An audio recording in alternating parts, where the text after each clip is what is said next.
Après être repassé un temps en catégorie 4, Maria a donc de nouveau gagné en fin de matinée en intensité. Cet événement climatique qui n'était qu'une simple tempête tropicale il y a encore 2 jours s'est transformé cette nuit en ouragan d'une puissance comparable à celle d'Irma. Vous le voyez, après avoir frappé la Dominique et causé, semble-t-il, d'importants dégâts là-bas. Le phénomène sévit actuellement dans le sud-ouest de la Guadeloupe avec dans le viseur les îles Vierges américaines et des vents, nous dit-on, atteignant les 260 km/h. Les autorités françaises ont fait un premier point à la mi-journée, déploré des dégâts en Martinique, mais pas sérieux. Écoutez. En Martinique, les reconnaissances sont encore en cours, mais d'ores et déjà, nous pouvons indiquer que les dégâts matériels sont peu importants, peu significatifs, et qu'ils permettront en tout cas une remise en état et une reprise de la vie économique dès que la fin de la dépression sera passée. Voilà pour la Martinique où l'on déplore par ailleurs 2 blessés légers. Blackout en revanche pour la Guadeloupe. Les liaisons sont très difficiles, très complexes pour le moment. Des images en tout cas nous parviennent au compte-gouttes.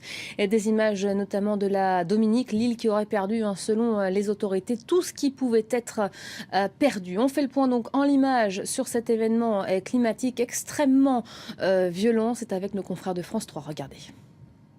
Calfeutrés dans leurs habitations, les Guadeloupéens assistent impuissants au passage dévastateur de l'ouragan Maria. Dans un aéroport de Pointe-à-Pitre totalement fermé, les rafales de vent frôlent les 200 km/h. Sur ces images amateurs, cette mère de famille filme désarmée l'effondrement d'une partie de sa maison. Dans les rues de Pointe-à-Pitre, l'eau commence à monter dangereusement et plusieurs habitants se filment en pleine nuit comme cet homme confiné dans son salon. Là c'est vraiment la guerre. Voilà, bon pour l'instant tout va bien. On n'a plus d'électricité. Là il est minuit. On est à 1h, 2h du plein passage de l'ouragan. Là ça commence vraiment à être chaud. Ce matin, la préfecture appelle à la plus grande prudence. La consigne que je renouvelle à la population, c'est absolument de rester confiné. Il ne faut pas commencer à sortir si on constate une accalmie. Météo France nous dit que le phénomène en a encore pour plusieurs heures. Quelques heures plus tôt, l'ouragan a frappé de plein fouet l'île de la Dominique. Le Premier ministre raconte sur Twitter que le toit de sa résidence officielle s'est envolé. Une large partie du pays a été dévastée par la puissance des vents et des fortes pluies. De leur côté, les secours s'organisent. Une centaine de pompiers franciliens sont arrivés en Guadeloupe pour prêter main forte aux habitants. Donc nous sommes venus en prépositionnement pour l'arrivée du cyclone Maria, avec 5 tonnes de fret et de matériel, 24 mètres cubes, du matériel de tronçonnage, de pompage. Et j'ai dès actuellement un groupe de 12 personnes qui partent sur Marie-Galante en prépositionnement, se mettre aux ordres des pompiers pour, je dirais, être prêts à intervenir auprès de la population. Après son passage sur la Guadeloupe, l'ouragan Maria se dirige désormais vers Porto Rico. Et on va faire un point tout de suite avec un spécialiste de la météo, Jean-Noël Degrasse. Bonjour, vous êtes directeur de Météo France Martinique. Merci d'être avec nous pour faire le point. On entendait tout à l'heure le chef de la sécurité civile s'exprimer. Il est revenu sur l'état de la situation en Martinique. Pas de dégâts sérieux, nous a-t-il dit, 2 blessés légers. Plus difficile en revanche de faire un bilan sur la Guadeloupe. Quel est votre bilan à vous? Alors nous parlons pour les Antilles françaises.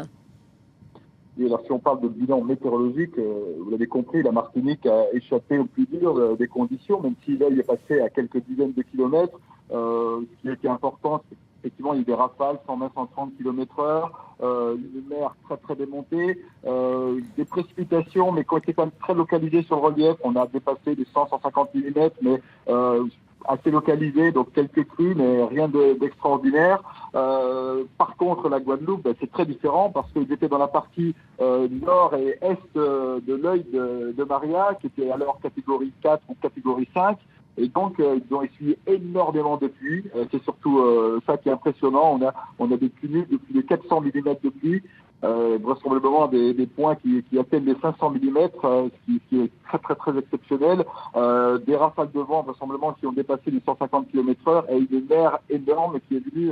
Voilà, donc tout ça conjugué effectivement fait que très difficile pour le moment de savoir exactement les dégâts causés. Mais de toute façon, ces conditions sont encore d'actualité. La vigilance violette est toujours de mise. Ça veut dire rester confiné et attendre que effectivement les autorités, Météo France et la sécurité civile décrètent et déclenchent le niveau gris qui enverrait les secours et la reconnaissance. Mais c'est pas encore le cas, donc toujours en vigilance violette pour la Guadeloupe.